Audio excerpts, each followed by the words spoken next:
Alors la suite des causeries, peut-on les appeler causeries, messieurs? Je ne sais pas si la marque est déposée ou pas. En tout cas, on a le plaisir de vous retrouver et de nous retrouver sur Ludoviac, sous l'œil à la fois inquiet et vigilant de monsieur Éric Fourcault qui regarde si tout se passe bien, il veille au grain. Et on est avec quelqu'un on est avec quelqu'un qui en a du grain. Hein. Je ne sais pas si elle existe cette expression, mais en tout cas, je trouvais qu'elle tombait à point nommé à ce moment-là.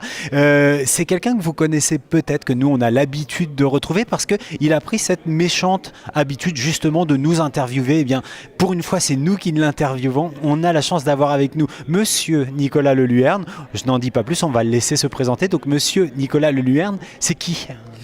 Alors moi, je suis directeur des ateliers Canopée de Chartres et d'Orléans. Et avant, j'étais professeur de lettres, histoire, géographie en lycée professionnel.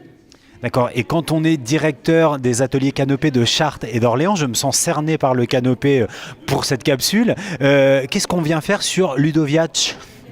Alors moi, je suis venu présenter un dispositif développé par l'atelier 94 sous l'égide de Franck Baudin, qui s'appelle Traces de soldats et qui a été mis en place dans les ateliers 28 et 45 par essentiellement, enfin pas essentiellement, mais deux collègues à moi, Caroline Chapuis et Loïse Huret, et puis un autre collègue qui s'appelle Florent Delattre. Alors, derrière ce titre de Traces de soldats, on peut imaginer, mais je crois pas tant que ça, ce qui se cache. Tu peux nous en dire plus ? Alors l'idée, c'est de retracer des parcours de soldats durant la Première Guerre mondiale. Et donc l'objectif, c'est qu'en fait les élèves puissent se représenter concrètement le parcours d'un soldat. Et en l'occurrence, ce que j'ai présenté aujourd'hui ici, c'est un soldat de Saint-Jean-de-Bray à côté d'Orléans. Le parcours des soldats de Saint-Jean-de-Bray à côté d'Orléans. Alors, où est-ce que vous allez chercher ces traces ?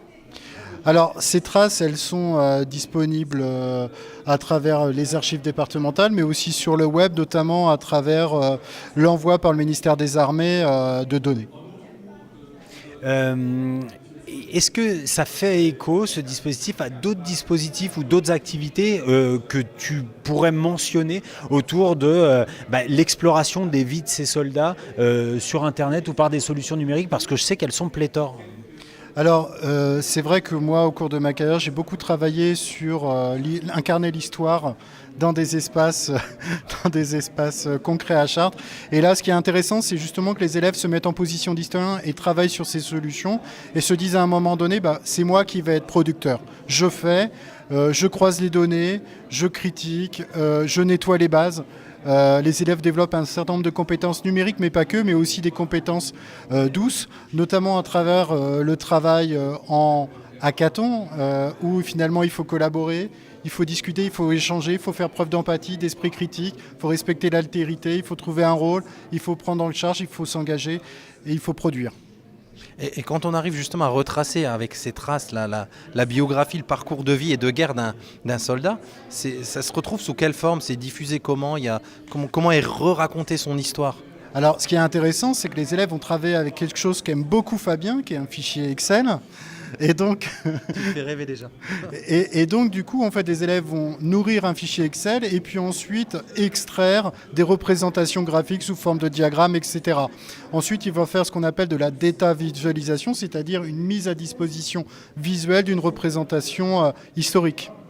Là, on est sur des notions et sur des savoir-faire un petit peu touchy. Est-ce que tu as des niveaux de recommandation, ou en tout cas, est-ce qu'il y a des niveaux pour lesquels cette activité, elle serait particulièrement recommandée ?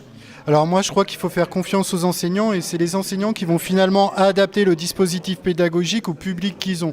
C'est-à-dire que c'est évident, j'entendais tout à l'heure M. Roderer parler de travail en CM2. Nous, en l'occurrence, à Saint-Jean-de-Bray, c'était une classe de 3e. Il y a des gens qui sont au lycée. En fait, on va adapter le dispositif pédagogique et la difficulté aux élèves qui sont en face de nous. L'objectif, c'est qu'ils arrivent finalement à dépasser la difficulté pour travailler ensemble. Est-ce que tu sais s'il y a une suite ou une évolution, un enrichissement qui va être apporté à cette proposition Traces de soldats ?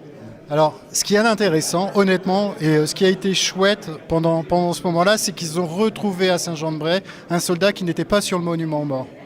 Et donc, on va inscrire un nouveau nom sur le monument aux morts. Et c'est là où je vous dis que c'est un vrai travail d'historien, c'est-à-dire qu'à un moment donné, à partir d'une base de données, ils ont réussi à la nettoyer et à découvrir des choses. D'autres trucs, un autre passage intéressant, c'est aussi le travail dans les archives où il y avait un soldat qui n'était pas marqué mort pour la France. Pourquoi il n'est pas mort pour la France? Tout simplement parce que c'était un insoumis de 17. Et donc on aborde une question chaude en histoire. Donc effectivement, en troisième, des élèves ont abordé un certain nombre de notions qu'ils n'auraient peut-être pas eu le temps de faire dans un dispositif classique en classe. Et ça donne vraiment du corps à l'histoire. Moi qui, je l'avoue, face caméra, n'ai jamais été très fan d'histoire, j'aurais adoré pouvoir faire quelque chose comme ça, quoi. J'ai pas entendu ce que tu as dit. Rien, absolument rien, Régis. Peut-être qu'on a envie, alors pour le coup, de retrouver ce travail quelque part en ligne. Tu parlais de data visualisation. Est-ce qu'on retrouve ça, on peut aller voir ce que les élèves ont produit? Alors vous allez sur datagouv.fr, vous tapez Saint-Jean-de-Bray, traces de soldats et vous allez trouver dans votre moteur de recherche préféré le travail des élèves. L'autre chose, c'est aussi aller sur le site du réseau Canopé,